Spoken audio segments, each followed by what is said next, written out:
Meanwhile, Uju felt more and more hopeless. One day, she decided she couldn't stay any longer. She packed her things and left the village without telling her parents. They found a letter after she was already gone.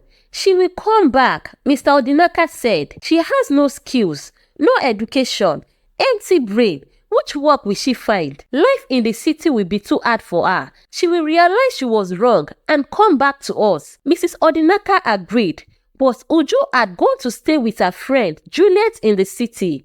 She hoped to find her own way, even though she knew it would be hard. Years after, Amara finished her studies and started working in an IT firm. One day, as Mrs. Odinaka was standing on the street, gossiping with two ladies, she heard someone calling her name from a big shiny car. It was Amara. Mrs. Odinaka was overjoyed to see her daughter. Her car is so beautiful. It looks like the one Mr. Michi's daughter brought to the village the other day, one of the ladies remarked. This comment did not sit well with Mrs. Odinaka. She wanted her children to be the best and richest in the village, not compared to the others. When they got home, Mrs. Odinaka was thrilled. Finally, my daughter, you have done so well for yourself. I hope you will now retire your father and build us a decent house, she said. Mama, I'm only doing an internship. The money I get is just enough for myself. In fact, if possible, you should be sending me more money so I don't spend all my money on bills, Amara replied. You mean you bought such a big car with all your pay? How can you do such a thing? You were our last hope, Amara. Amara sighed. Mama, everyone I work with and my university friends drive big cars. I can't hold myself back while my mates are enjoying their youth. Mama, you are still young. You too find something to do to support yourself.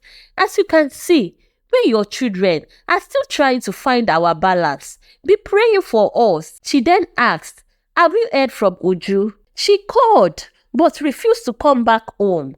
Your father told her never to set foot in this house again, Mrs. Odinaka replied. Tears welled up in her eyes.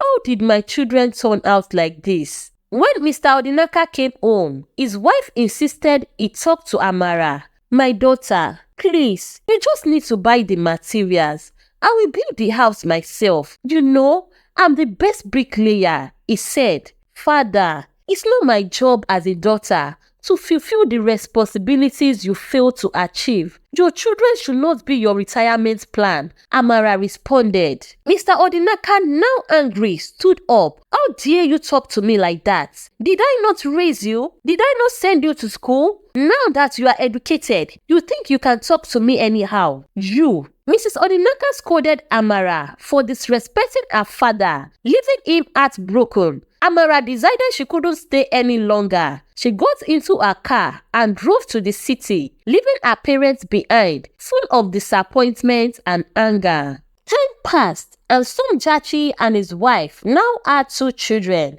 They lived in a luxurious estate, sent their kids to the best school, and were building health centers where they would both work as a general practitioner and a pediatrician. Because of these expenses, it became hard for Somjachi to send money home as he had in the past, with Amarachi spending all her money on herself. Mr. and Mrs. Odinaka's life remained unchanged. The only time they experienced luxury was during visits to Somjachi's home in the city, but Mr. Odinaka would never stay long due to his work. Whenever Mrs. Odinaka returned to the village, she would complain about how their son was providing his wife with so much luxury while failing to do the same for them. She constantly complained, and together with her husband, they would just sit and look at each other, their hope for a better life slowly fading. Eventually, Mr. Odinaka's health started to decline, and he had to stop working. Whenever Mr. Odinaka needed medication, his wife would borrow money from neighbors. When asked why she was borrowing money while her children had good jobs, she would lie, saying, "My son sent money,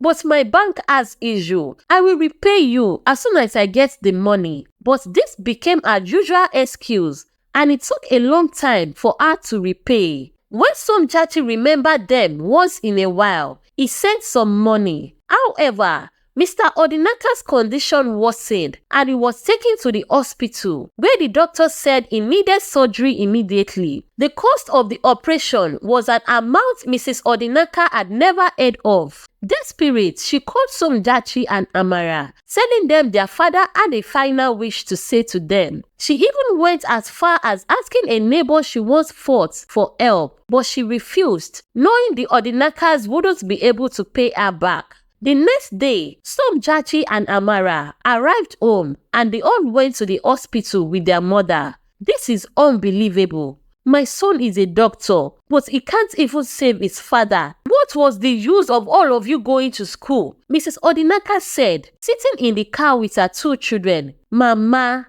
I am not a surgeon. Father is getting the help he needs from the right people. You know I have been saving money all my career for my own business. I bought many expensive machines for my health center and even had to loan money. Right now, I have employees to pay. I don't even have that money yet, Somjachi said. Mrs. Odinaka turned to look at Amara in the back seat. Mama, don't look at me. I came here with brother Somjachi because I can't even afford to buy fuel for my car. But I'll take a loan when I get back to the city, Amara said. Do I have to spell everything out for you? You should have taken the loan the day I told you your father needed money. What were you waiting for? Mrs. Odinaka shouted, and the rest of the journey to the hospital was filled with chaos and tension. When they arrived at the ward, Mr. Odinaka's bed was empty. They all started shouting and running around, frantically, opening doors, looking for him. Finally, they sat down and a doctor came to give them some news. In the doctor's room, they were informed that someone had taken Mr. Odinaka the previous night and had left an address where he could be found. Mr. Odinaka himself signed a consent letter that we should release him to the person. They rushed to the address in the city, arriving the next day. To their surprise, they found Mr. Odinaka well and recovering in a very upscale private hospital. Mr. Odinaka whispered to his family, "She is here." Just then, Uju entered the room with a fruit salad for her father.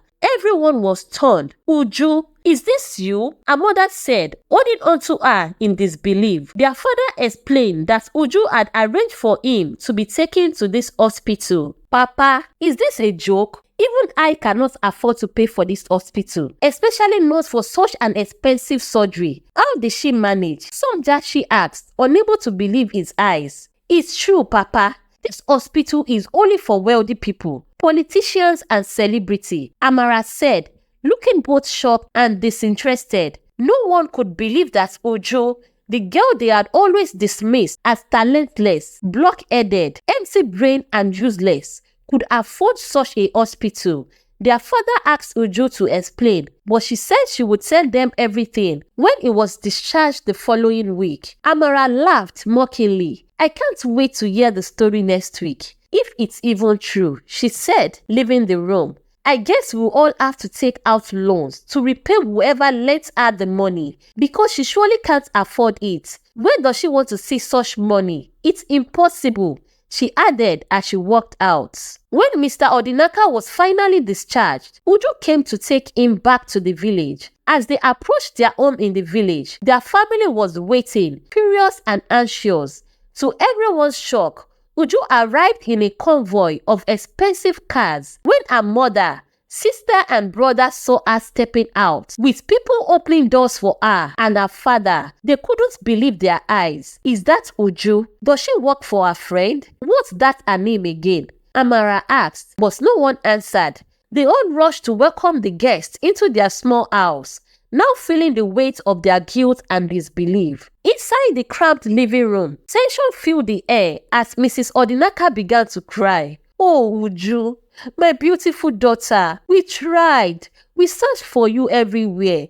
How could you even leave us like that? We were so worried and sad," she said, leaning closer to Uju. "Papa, I came for you because Juliet's mother told me about your suffering," Uju replied, pointing at her friend. I brought her here because you all still believe I'm a stupid girl who would never achieve anything. Tears filled Uju's eyes as she spoke. I was good at something, you know. I was good at designing clothes. Those drawings you always threw away. The money I earned from those saved Papa's life today. The room felt silent, filled with shame and realization. Because of you all, I couldn't believe in myself. You called me names, punished me, and beat me for not being book smart, she said, her voice breaking with emotion. If Juliet hadn't believed in me, I would have been nothing. She told me I had talent. She helped me discover myself, and a family friend took me to college for fashion design. Today, I'm one of the top fashion designers in the whole country because of her. Juliet hugged her friend as Uju wept. You treated me harshly every day. I was like a slave in my own father's house. You called me names, looked down on me, called me useless, and said nothing good can come out of me. But I succeeded despite all that.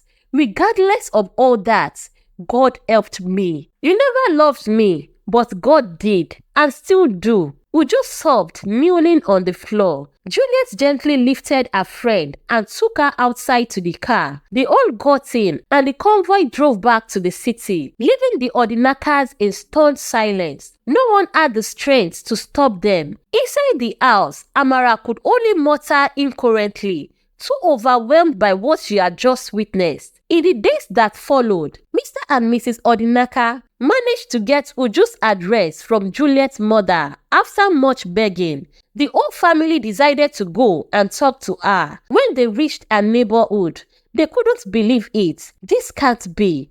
I know she said she is a top designer, but she can't afford this place. Amara said, Brother Somjachi, you don't know this area. If your money is not strong, you cannot live here.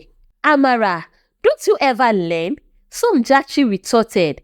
You couldn't even afford Papa's medication, yet you look down on our sister. Oh, now she's our sister. You never cared about her. You just need her help with your health center loans. It's glaring now. Amara shot back as they continued to argue. When they finally found Uju's mansion, they were initially refused entry for not calling ahead. Eventually, they were allowed in and were welcomed by numerous employees. When Uju came out, they all tried to speak at once, asking for forgiveness. Uju, you are my child. Can a mother truly hate her daughter? Her mother pleaded, her father nodding in agreement. Mama, Papa, you loved Amara and Somjachi more because they are book smart and what they could provide. In doing so, you broke me. You shattered my self-esteem to the point I believed I cannot amount to anything. Uju said calmly, I forgave you long ago and paid for your hospital bills, but that's all you will get from me. You were supposed to build me up and not break me. I never had a childhood. I never knew what it was like to play with other kids or be told I was special. I was traumatized. You know how many therapists I had to see to change my mindset. Many times, I wanted to end my life because I felt I was in jail. Your other children enjoyed their lives, had friends, went to universities, but you always put me down. Our words hung in the air, heavy with emotion. Papa, I wanted you to leave so you could see what that stupid blockhead girl had become. I forgive you all today, and I thank God for the people who we are not related by blood, but now my family, the people God used to show up for me. As Uju spoke, everyone broke down in tears, apologizing profusely. She excused herself, but not too long before bringing a last stack of money and placing it on the coffee table. Mama, Papa, here is the money to settle all the debts you have in the village. Juliet's mother told me you live by borrowing from people. Uju said, watching her mother's face light up with relief as she took the money. One of my drivers will drive you back to the village. I have a meeting to attend, Uju said, preparing to leave. My lovely sister, you are leaving already? I thought we were going to catch up, some Jachi said with Amara nodding in agreement. Oh, it's no longer blockhead, good for nothing, but my lovely sister. Wow, that's so interesting. All thanks to God. But I have a sister, and her name is Juliet. Uju replied, instructing her staff on what to do with her guests before leaving. Though Uju had forgiven her family, she only called to greet them occasionally. Her parents continued to live in their old house. Whenever Mrs. Odinaka heard about someone's child who had done well for their parents, she would return home and tell her husband, do you remember that girl who lived by the clinic? The one who went to school with some Jachi and was last in class? I heard she came back with a car. When will you stop this gossip? Other people did right by their children. We fail to see that, and we should live with it in peace. Mr. Odinaka would reply weakly. His health never fully recovered.